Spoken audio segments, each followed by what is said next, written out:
YouTube family કેમ છો બધાને જય માતાજી બાપા સીતારામ રોંઢાના 5 વાગી ગયા છે ને આપણે આવી ગયા છીએ ભીંડામાં। કાલે અમારે ભીંડાનો વારો છે તો એમ થયું કે હાલો એક બ્લોગ બનાવી નાખીએ। અને વરસાદ બહુ પડતો હતો ને તો હમણાં ભીંડો થોડો જો આવો થઈ ગયો છે કેમ કે થોડુંક પાણી વધારે લાગી ગયું છે ભીંડામાં તો થોડોક ભીંડો થોડોક ઓલો સોટિયો થઈ ગયો છે પણ કોળ પાછી નીકળી છે એટલે ભીંડો સરસનો થઈ જાહે। તો કાલે અમારે ભીંડાનો વારો છે તો એમ થયું કે આજે એક બ્લોગ બનાવી નાખીએ। અને હમણાં છે ને થોડોક ભીંડો ફાલ મારી ગયો છે કેમ કે એક જ ધારો વરસાદ પડ્યો ને તે થોડાક ભીંડાએ કેવરાયું છે। અને તમને ખબર છે બજાર પણ કેવી સરસની છે ભીંડાની। અત્યારે ભીંડાની બજાર 60 રૂપિયા ભીંડો, અમારે ગયા વારે 60 રૂપિયા ભીંડો ગયો હતો। એટલે કાલે નહીં ને પ્રમ દિવસે અમે વેચ્યો ને ભીંડો તો 60નો કિલો ગયો હતો। હવે કાલે પાછો વારો છે તો ખબર નહીં આવે કેટલા આવે। તો એમ થયું કે હાલો એક બ્લોગ બનાવી નાખીએ આપણે ભીંડાનો। અને હમણાં ભીંડો થોડોક કેવરાવી દીધું છે કેમ કે વરસાદ પડ્યો ને એટલે તો જો આવો ભીંડો છે અને કોળ પણ સરસની નીકળે છે હજી તો ભીંડો તો હજી આવશે કેમ કે ખાતર નાખી દેવું ને, ખાતર નાખશું ને એટલે ભીંડો પાછો કોળે સડી જશે। અને આમાં છે ને આ કઈડે બહુ ભીંડો કઈડી બહુ થાય તો એમ થયું અને પવન પણ બહુ છે તો થોડોક પવનનો પણ અવાજ આવશે પણ મને એમ થયું કે હાલો થોડોક ટાઈમ છે તો આપણે એક બ્લોગ બનાવી નાખીએ। રોંઢાનું થોડું ઘણું ઘરનું કામ થઈ ગયું છે અને આવી ગઈશું ભીંડામાં। તો જુઓ આ છે અમારો ભીંડો, 4 વીઘાનો ભીંડો છે અને સામે અમારે દાદાને ખેડૂ હાંકે છે હાથી એટલે થોડાક હાંકલા સંભળાય ઈ એમ। તો હાલો મને એમ થયું કે ભીંડામાં જાઓ અને એક બ્લોગ બનાવી નાખું। અને ભીંડાનું શાક છે ને અમને હવે ભાવતું નથી કેમ કે હરરોજ ભીંડો હરરોજ ઘરનો ભીંડો હોય ને એટલે ભીંડાનું શાક ના ભાવે એટલે ભીંડો મારે ઘરે લઈ જવાનો નથી, ખાલી હું તો બ્લોગ બનાવવા જ આવીશું કેમ કે હરરોજ ભીંડાનું શાક નથી ભાવતું। ઘરે કહીને આપણે કહીને હેનું શાક કરવું તો કે ભીંડો ઘરનો છે તોડી આવો ને, ના રે ના ભીંડાનું શાક હરોજ ભાવે ન ભાવે હો। જેને ઘરનું શાક હોય ને એને હરોજ એકનું એક શાક ન ભાવે તો મને તો નથી ભાવતું ભીંડાનું શાક એટલે મારે કાંઈ ભીંડો લઈ જાવો નથી। અને પવન થોડોક વધારે ઉડે છે તો અવાજ ઓછો આવશે તો એમ થયું કે હાલો આપણે ભીંડામાં જઈ અને એક બ્લોગ બનાવી નાખી।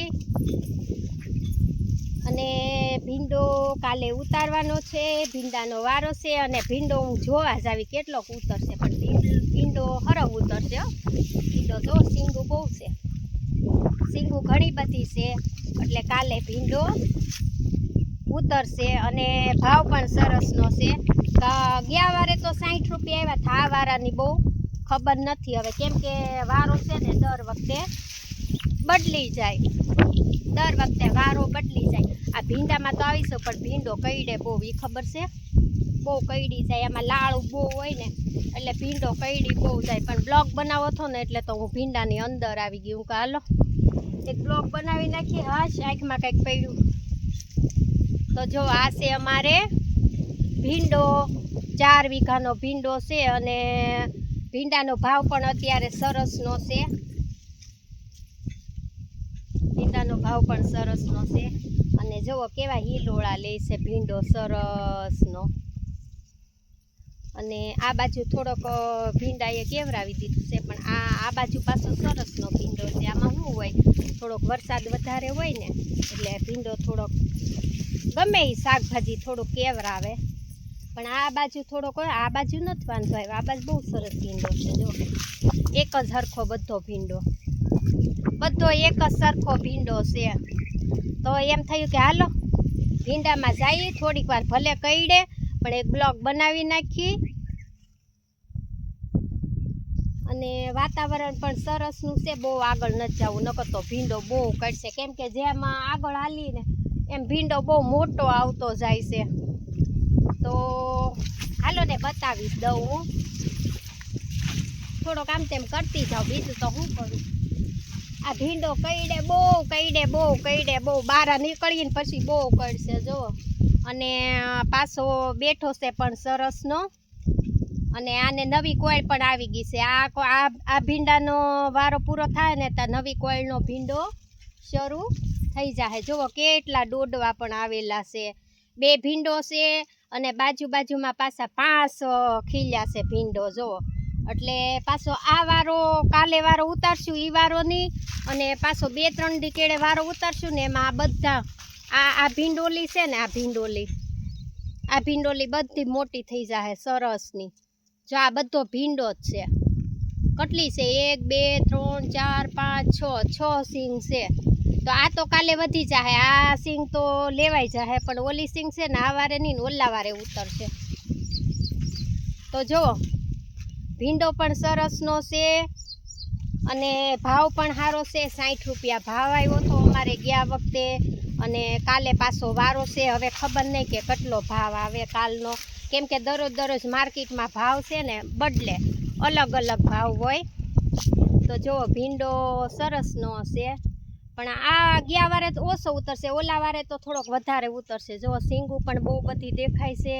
તો એમ થયું હાલો આપણે જઈએ ભીંડામાં અને એક બ્લોગ બનાવી નાખી. અને આ બાજુ થોડુંક ભીંડાએ કેવરાયું છે, વરસાદ થોડોક વધારે લાગી ગયો છે. પણ આ ભાગમાં પાછો ભીંડો સરસનો છે. બધો એક જ હરખો ભીંડો છે. જો આ ભાગમાં બધો એક જ હરખો ભીંડો સરસનો થઈ ગયો. તમે જોઈ શકો છો મારે 4 વીઘાનો ભીંડો છે અને ભાવ પણ સરસનો આવે છે ભીંડાનો. આ કઈડે બહુ ભીંડામાં આવીને પણ ભીંડો કઈડી બહુ જાય. તો જુઓ આવી સિંગું છે સરસની ભીંડાની.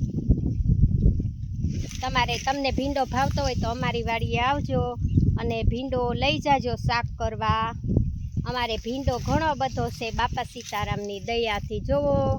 અને સિંગું પણ સરસની બેઠી છે. આ બાજુ તો બહુ બેઠી છે હો, કેમ કે હું 2 દિવસથી આવી નથી. વરસાદ ગારો હતો ને એટલે જો આ બાજુ તો બહુ સરસ સિંગું બેસી ગઈ છે અને ઉતરશે પણ ઘણો. ઓલા વારે કંઈક 100 ને ગયા કાલ જ છે. કાલે 140 કિલો ભીંડો ઉતરો હતો. તો મને એમ છે કે કાલે પાછો ભીંડો વધશે, કેમ કે સિંગું જેટલી બધી દેખાય છે. આમાં એવું હોય કે ક્યારેક એક દિવસ વધારે ઉતરે, એક દિવસ ઓછો ઉતરે. તો જોવા આજે પાછી સિંગું બહુ જ દેખાય છે, એટલે મને એમ છે કે આ કાલે પાછો વધારે ઉતરશે ભીંડો. અને ભાવ પણ સારો છે બાપા સીતારામની દયાથી. તોય વરસાદે થોડું કેવરાવી દીધું. એક જ ધારો વરસાદ પડ્યો ને એમાં થોડું કેવરાવી દીધું. નકર તો ભીંડાના પાખા બોલી જાય તમારે. પણ બધા દિવસ સરખા ન હોય ને, કાંઈ બધું થોડું આપણું જ હોય. તો જુઓ ઘણો બધો ભીંડો ઉતરશે. ભીંડાની સિંગું પણ બહુ બધી દેખાય છે. તો એમ થયું હાલો આપણે ભીંડામાં જઈ અને એક બ્લોગ બનાવી નાખી.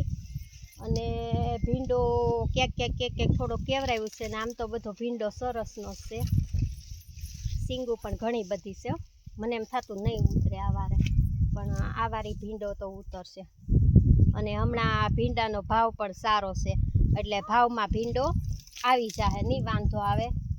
તો એમ થયું કે હાલો થોડીક વાર ભીંડામાં જઈએ આંટો મારવા અને એક બ્લોગ બનાવી નાખીએ.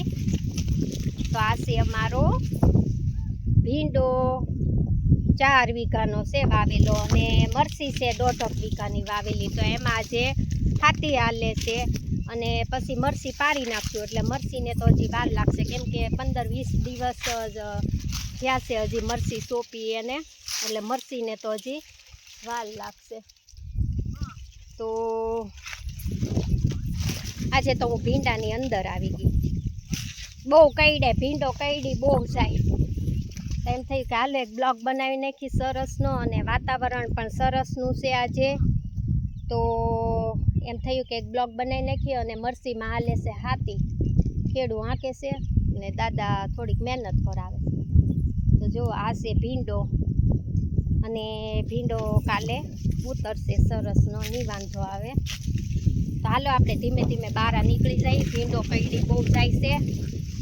અને ભીંડો પણ છે ઘણો બધો. અને અમારે તો આજુબાજુમાં હવે બધે પારવાનું ને એવું બધું ચાલુ થઈ ગયું છે. જુઓ આમની વાડીમાં પારે છે અને અમારે પરાઈ ગયું છે. કે હજી ખડ નીકળ્યું છે. આમાં તો પાળા હોત મારી દીધા છે કે ખડ નીકળ્યું છે, પણ હવે ઝાડવા લેવું, હવે ઝાડવા લેવાના છે બસ. તો એમ થયું કે હાલો ભીંડામાં જઈએ અને બ્લોગ બનાવી નાખી. તો આ અમારે છે 4 વીઘાનો ભીંડો. તો વિડીયો ગમે તો લાઈક કોમેન્ટ કરજો બધા. અને તમને ભીંડાનું શાક ભાવતું હોય તો આવજો અમારી વાડીએ ભીંડો ખાવા. જો આ બાજુ બધો થોડોક નીસો રહી ગયો કેમ કે પાણી લાગી ગયું છે ઝાપટનું. અને ઓલી બાજુ પાછો સરસનો ભીંડો છે બધો. તો જો આવો ભીંડો છે. એમ થયું કે હાલો વાડીમાં જાઓ. અને હમણાં બ્લોગ નથી બનાવ્યો તો એક બ્લોગ બનાવીને મૂકી દઈએ, કેમ કે અમે હમણાં દવાખાનામાં હતા એટલે થોડોક ટાઈમ નહોતો મળતો. તો એમ થયું કે આજે હાલો જઈએ અને એક બ્લોગ બનાવીને મૂકી દઈએ ભીંડાનો. તો બધાને જાજા કરીને જય માતાજી, બાપા સીતારામ. વિડીયો ગમે તો લાઈક કોમેન્ટ કરજો અને આવજો બધા અમારી વાડીએ ભીંડો ને મરચાં ખાવા. અમે મરચી પણ વાવી છે અને ભીંડો પણ વાવેલો છે. તો તમારે ખાવો હોય તો આવજો અમારી વાડીએ, મહેમાન બનજો ને ભીંડો લઈ જાજો ને ચા પાણી પી જાજો. આવજો બધા. જય માતાજી, બાપા સીતારામ.